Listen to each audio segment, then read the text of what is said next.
Dice la palabra del Señor: no reine pues el pecado en vuestro cuerpo mortal, de modo que lo obedezcáis en sus concupiscencias, ni tampoco presentéis vuestros miembros al pecado como instrumentos de iniquidad, sino presentaos vosotros mismos a Dios como vivos de entre los muertos, y vuestros miembros a Dios como instrumentos de justicia, porque el pecado no se enseñoreará de vosotros, pues no estáis bajo la ley, sino bajo la gracia. ¿Qué pues? ¿Pecaremos porque no estamos bajo la ley, sino bajo la gracia? En ninguna manera. ¿No sabéis que si os sometéis a alguien como esclavos para obedecerle, sois esclavos de aquel a quien obedecéis, sea del pecado para muerte, o sea de la obediencia para justicia?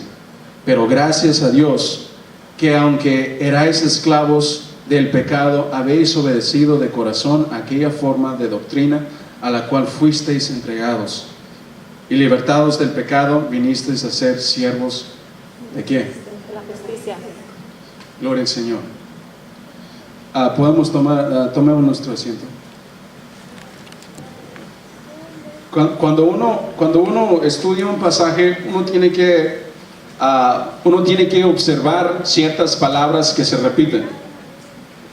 Como por ejemplo, Jesús dice: desierto, desierto, ¿verdad? Ciertas palabras uno tiene que recordar, y se me hace a mí interesante que en esta sección se repite la palabra presentéis más de 5 veces.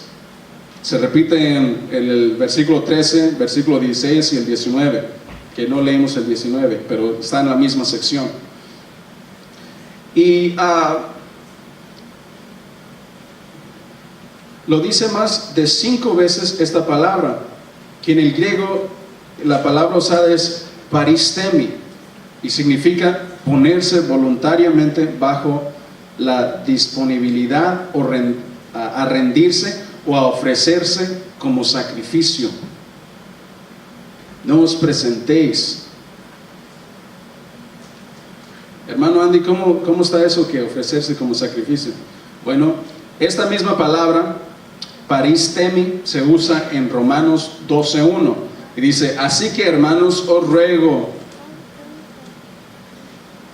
Dice: así que, hermanos, os ruego por las misericordias de Dios, que presentéis vuestros cuerpos en sacrificio vivo, santo, agradable a Dios, que es vuestro culto racional. En otras palabras, cada vez que cometemos pecado, lo que sucede es que nos estamos presentando o ofreciéndonos a nosotros mismos al pecado como sacrificio. Página número 13, por favor. En el Antiguo Testamento, los sacrificios que se ofrecían a Dios eran sacrificios muertos, porque ¿por qué es que tenía que morir un sacrificio? Porque la verdad de las leyes de la Biblia, del mundo, es que si algo peca, algo tiene que morir. La Biblia en Hebreos 9:22 nos dice: sin derramamiento de sangre no hay remisión o perdón de pecados. Si algo peca, eso tiene que morir. Y vamos a la próxima página. Se me hace muy interesante esta parte. Génesis 3:21 nos dice: y Jehová Dios hizo al hombre y a su mujer túnicas de pieles y los vistió. Esto era después de que Adán y Eva habían pecado. Les hizo unas túnicas de pieles. O sea que si tú pecas, si alguien peca, alguien tiene que morir por ti. Cuando Adán y Eva estaban sin pecados, o sea, en la dispensación de la inocencia, ellos ya vivían desnudos.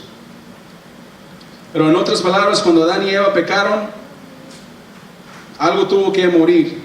Era un animal para cubrir la vergüenza del pecado.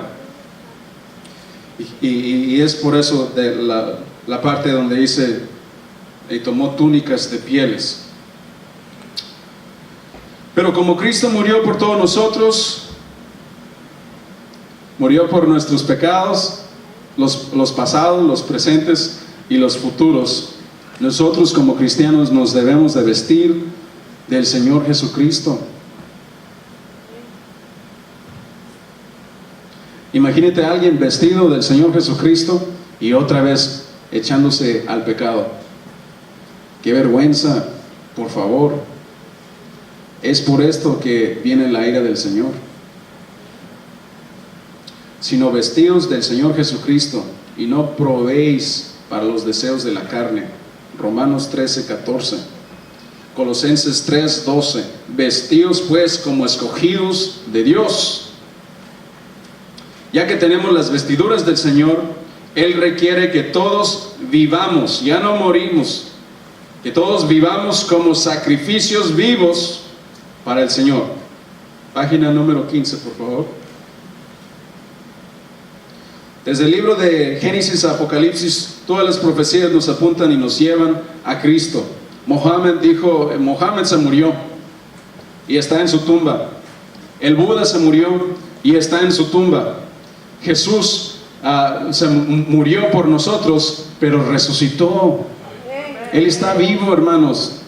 El Mohammed dijo, vayan por allá porque por allá está el camino, por allá está la salvación. El Buda dijo, vayan por allá porque por acá está la salvación. No le hagan caso al Mohammed. Cristo dijo, yo soy el camino, la verdad y la vida, y nadie viene al Padre sino por Él.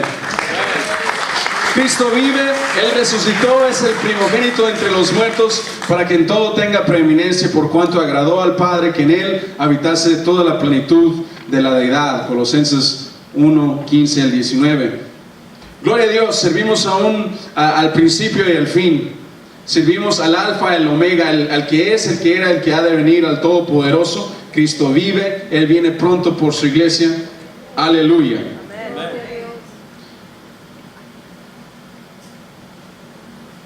Gloria a Dios, estoy haciendo bien el tiempo, ¿verdad? Antes cuando algo pecaba, tenía que morir una ovejita. Pero para llegar el hombre a la presencia de Dios, pero ahora gracias por Cristo, tenemos acceso al Padre. Quiero que pensemos de eso. Tú tienes acceso directo al Padre por medio de la palabra de Dios que te apunta a Cristo. Por medio de Cristo, cuando tú oras al Señor, tú tienes acceso directo al Padre. Y con ese acceso directo que tenemos al Padre, se me hace increíble cuántos bebés espirituales todavía existen en la iglesia. Por ejemplo, ya cuando oramos, estamos hablando con el Rey de Reyes. ¿Y sabe qué decimos? Bendíceme a mi hija, cuídame, que me vaya bien el trabajo, y Señor, te pido que hagas aquello, Señor, y también que oraciones sencillas.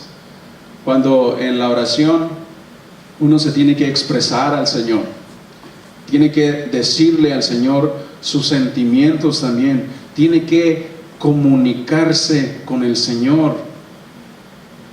Amén. Vamos a Romanos, versículo 6, verso 12. No reine pues el pecado en vuestro cuerpo mortal, de modo que lo obedezcáis con sus concupiscencias. La palabra